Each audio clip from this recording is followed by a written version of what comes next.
So the global initiative really reflects the essence of Bill Clinton. He has spent his life in public service. He has spent his life making the world a better place. He inspires those around him to do the same. He believes that each one of us has an unprecedented amount of power to solve problems, to save lives, and to help see the future. I'm sure he will inspire you today. Friends and colleagues, please join me in welcoming Bill Clinton to London Business School.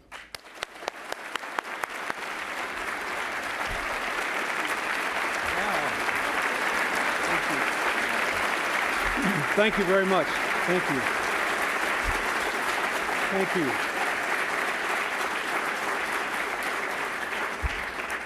Thank you very much, ladies and gentlemen, and thank you, Laura.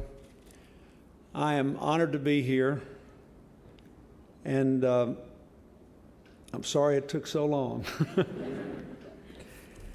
I want to begin by thanking Laura Tyson for the immeasurable contribution she made to economic policy making when I was president, and tell you that I intend to speak relatively briefly today so we can leave maximum time for questions. I find that tends to be better, particularly in an academic setting. And besides that, I spent several years asking Laura Tyson questions, so it's only fair that she should spend a few minutes asking me some. I was quite interested when I left the White House in what people who played important roles in my presidency would do. And I was thrilled when Laura came here because I actually believe that business schools are more important than ever in preparing people not only for private sector roles in the global economy, but also for understanding their roles as citizens in their own nations and communities. So I would like to just present kind of an overview. I've just come from a meeting on globalization at Guildhall with Gordon Brown, where he and I talked and then answered a few questions. But as I said, what I'd like to do today is sort of give you a basic outline. Laura described part of what I try to do in my life now.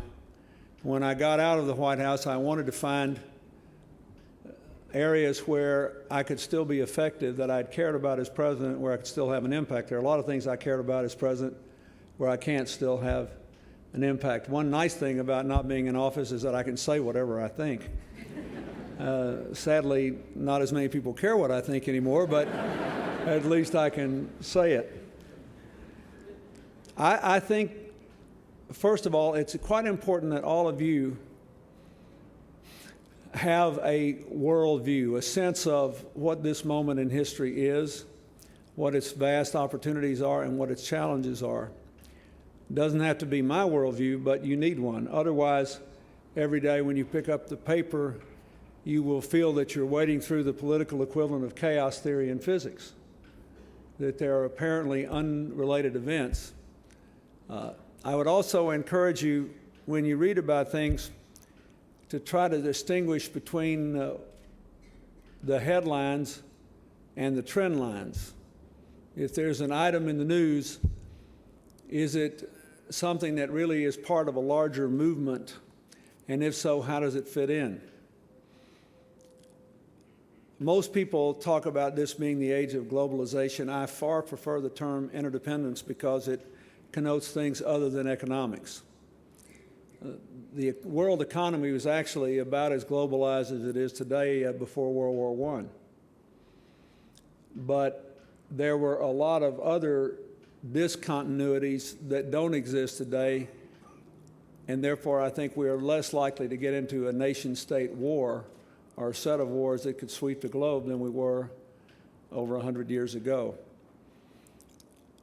The interdependence that we have can be good or bad. It simply means we can't escape each other. If you look at this audience, you see mostly good.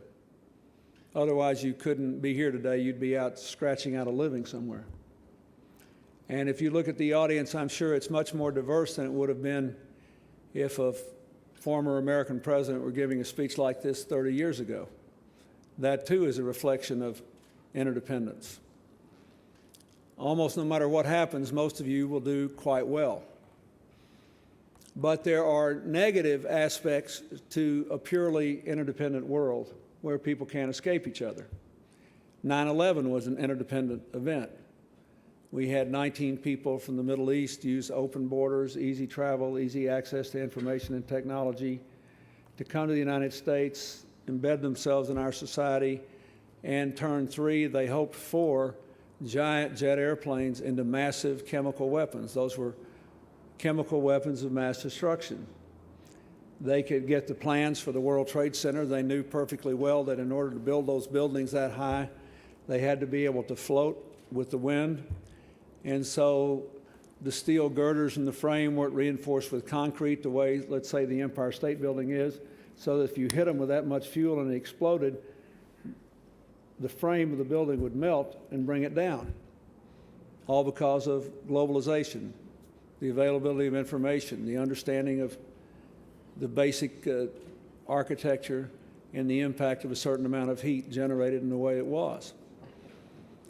So it seems to me fairly straightforward that the major mission of our time should be to move from an inherently unstable and unequal interdependence to a more integrated world, locally, nationally, globally. And to me, every successful integrated community or organization has 3 characteristics. You have equal opportunity, shared responsibilities, and shared values, a shared sense of belonging, of community that crosses all the lines that would otherwise divide us. What is keeping us from that sort of movement, and what do we need to do? I think there are essentially 4 challenges, all of which have economic components and other components. There is a security challenge. It has been warped, I think, by overemphasis on what happened in Iraq. But there is a security challenge from terror, weapons of mass destruction, the slaughter of innocents in places like Darfur, and from the threat of global epidemics in an interdependent world. The security challenges are best addressed cooperatively. Our position should be we'll cooperate whenever we can and act alone only when we must, not the reverse. That's really what got so much opposition, I think, agenda up to the Iraq operation. It seemed to be we'll do what we want and cooperate when we have to, and then after it was over, we needed more help than we dreamed.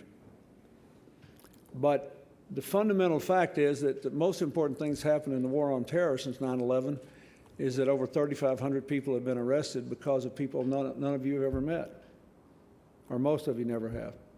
The thousands upon thousands of people working together in every country. Over 95% of these people who were apprehended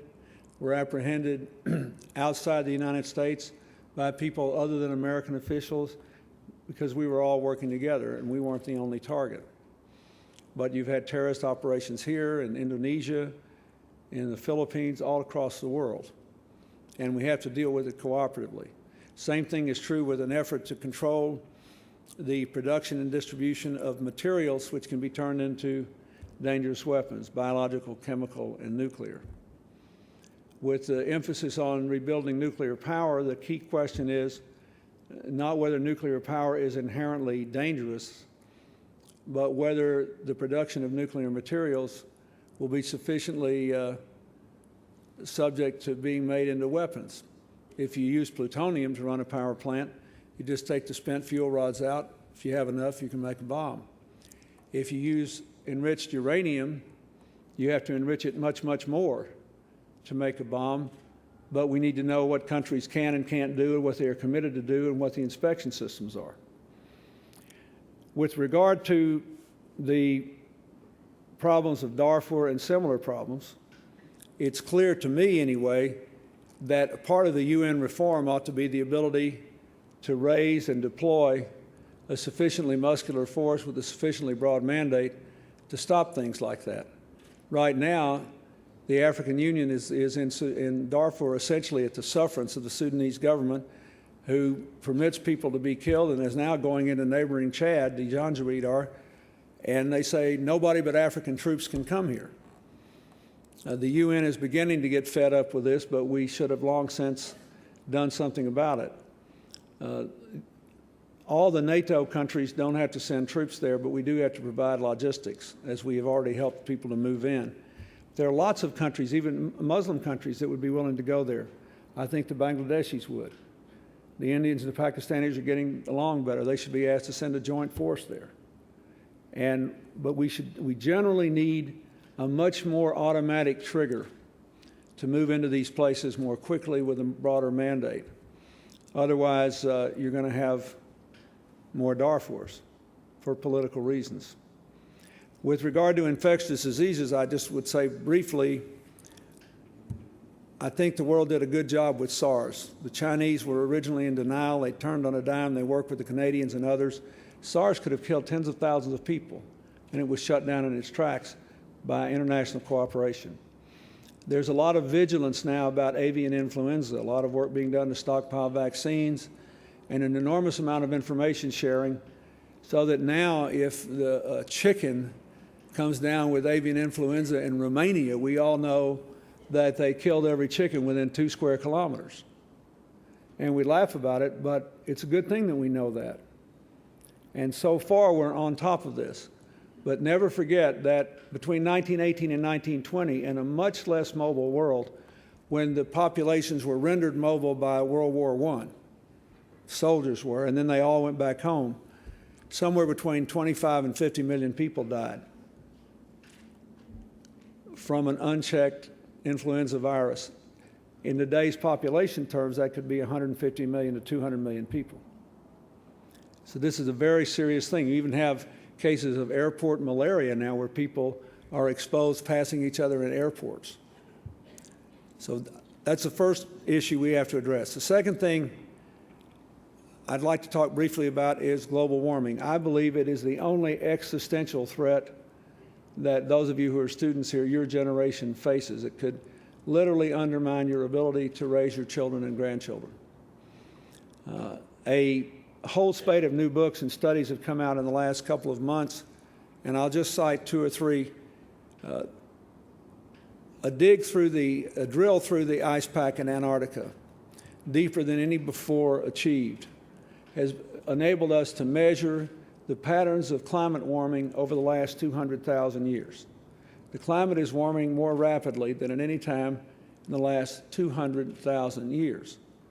Homo sapiens stood up on the plains of the savanna in East Africa somewhere between 130 and 150,000 years ago.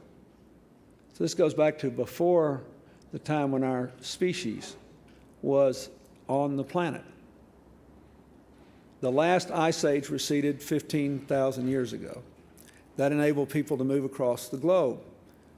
There were 5 civilizations on Earth 5,000 years ago. We are playing with serious fire. The Indians and the Chinese are in this huge fight now to see who can get the most oil. And we may be at a point of peak oil production. You may see $100 a barrel in oil in the last 2 or 3 years. But it's still what is driving this globalization, this economy, is the idea that you cannot possibly get rich, stay rich, and get richer if you don't put more greenhouse gases into the atmosphere. That was true in the industrial era. It is simply factually not true. What is true is that the old energy economy is well organized, well financed, and well connected politically. The new energy economy is underfinanced, underorganized, entrepreneurial, and in need of the kind of research and development work that we routinely did when we were trying to sequence the human genome or go into space. But just with existing technologies for conservation and clean energy, we could more than meet the Kyoto protocols if we were remotely serious about doing it, the Kyoto targets. And in the process, create jobs in the developed and developing world on a scale that is otherwise unimaginable to me. It's just a question of whether we accept this. But I can only tell you that I have studied this data seriously.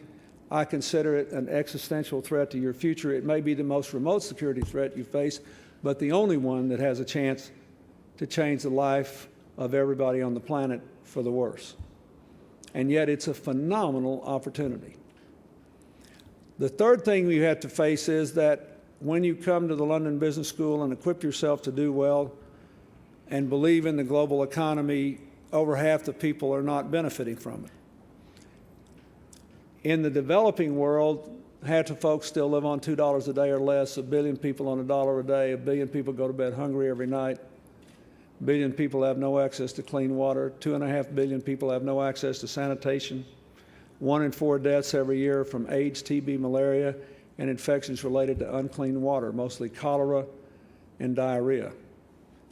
3 million people will die from water-related illnesses this year.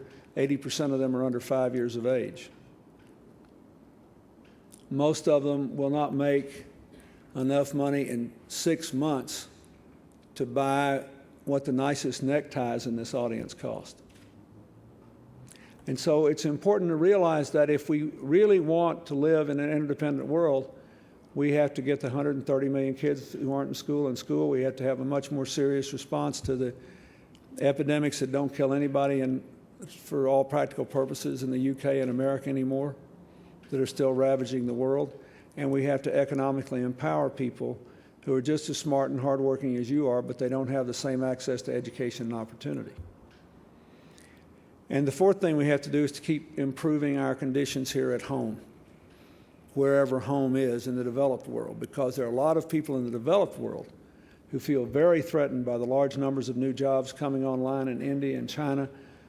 For the first time in my lifetime, a really good education is no longer an absolute guarantee of lifetime employment at a fairly high level. We're seeing the outsourcing of jobs now from wealthy countries to developing ones, particularly to China and India, of higher education level jobs. In America, the average person who loses his or her job, when the next one they can find today pays a stunning 40% less than the one they lost.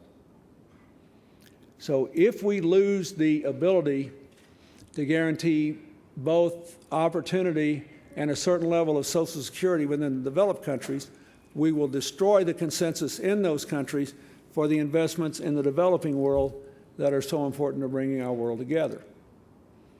Therefore, you can't view the economic angst that exists in the form of anti-immigration policies or anti-trade policies or anti-labor reform policies, as you're seeing in France and Germany, with the imperative of doing more in the developing world. The two things are divided. You simply can't have a global economy without some notion of a global political and social policy that will help to bring us together.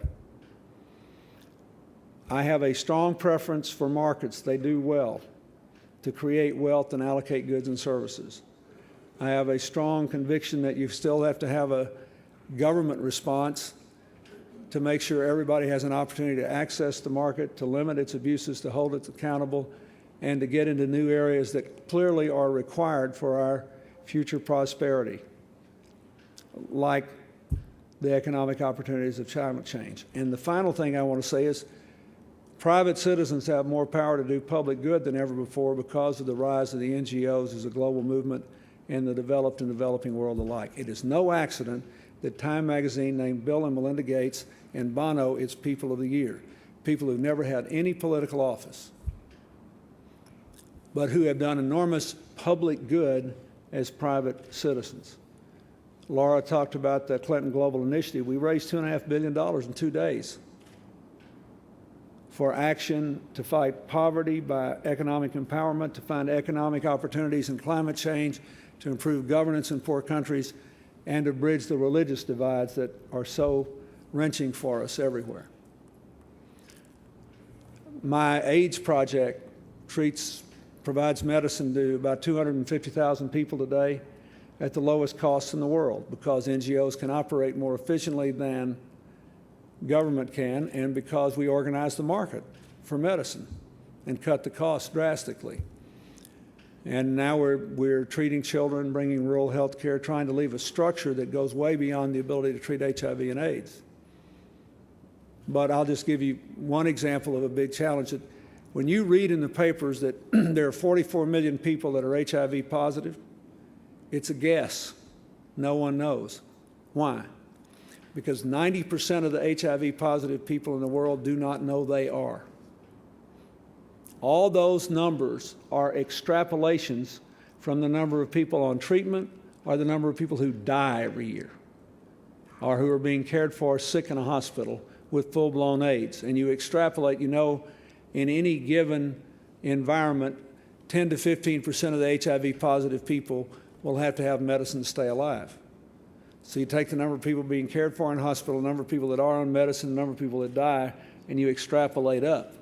But no one knows because 90% of the people don't know.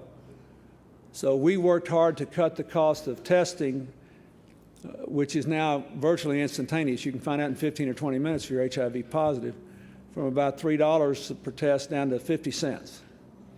And we need to test 200 million people in the world. This was an unpopular thing in the 80s because of the stigma attached to AIDS and because there wasn't anything you could do about it. Before the medicine existed, you just were telling people they were going to die. Now it is irresponsible not to test everybody in high-risk groups in all the countries with significant incidences of AIDS. Lesotho, tiny Lesotho, a country of 2.2 million people, surrounded by South Africa with the third highest infection rate in the world, 27%, this year will become the first country ever to test every single citizen over 12. And good for them. They're going to protect people from discrimination, but they have a chance to save their country. So these are the kinds of things that I think we should be doing, that the NGO movement can have a big role in. Final thing I want to say is this. It's fairly simple, but maybe the most important of all. People ask me all the time, okay, I get how we can push for equal and shared opportunities. I get how we can have shared responsibilities for security and climate change. But how in the world could we ever have a shared sense of community with all the different religious and other problems we have? Look at the riots over the Danish cartoons. And my answer is, first of all, I didn't have a problem with the legal right of the Danes to run whatever cartoons they wanted. And they were mild compared to some of the cartoons that have been run against me. There were times when I thought my whole 8 years was the subject of a cartoon. I did have a problem with the physical depiction of the prophet because it's blasphemy in Islam. And I'm not even sure the cartoonist or the publisher knew that when they did it. But the overreaction in several countries and all the people that were dead was a hideous mistake because we blew an opportunity to launch a whole religious dialogue between Muslims and Christians and Jews and Sikhs and Buddhists and, you know, the whole 9 yards. This could have been a phenomenal opportunity. But I will just say this, underneath all this, most people who use religion as an excuse to kill are just politicians trying to get power. In every religion, there is a conviction that there is a truth.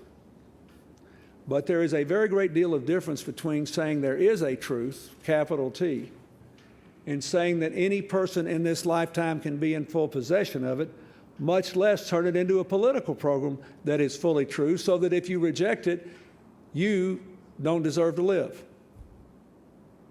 All we have to do to build a global community, an integrated global community, is to have people believe that every person is entitled to dignity and a chance, that competition is good but cooperation works better, that our differences are really important but our common humanity matters more, because nobody is in full possession of the truth.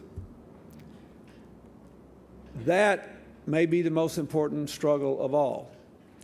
That and the question of whether those of us who are doing well are alive to the problems of people within our own societies who are not doing well, and to that whole world out there that has been left behind. You can get up here with all the platitudes you want about how great this is, but if half the people aren't part of it, in the end, the system will collapse. So I ask all of you to think about that. Most of you will probably not go into government service. Most of you will probably go into the private sector. But you all have an unprecedented opportunity to do public good. So I hope whatever you do with your lives, part of your endeavors will involve being part of a non-governmental movement to deal with some of these challenges. First, because you can, and second, because you should. Thank you very much.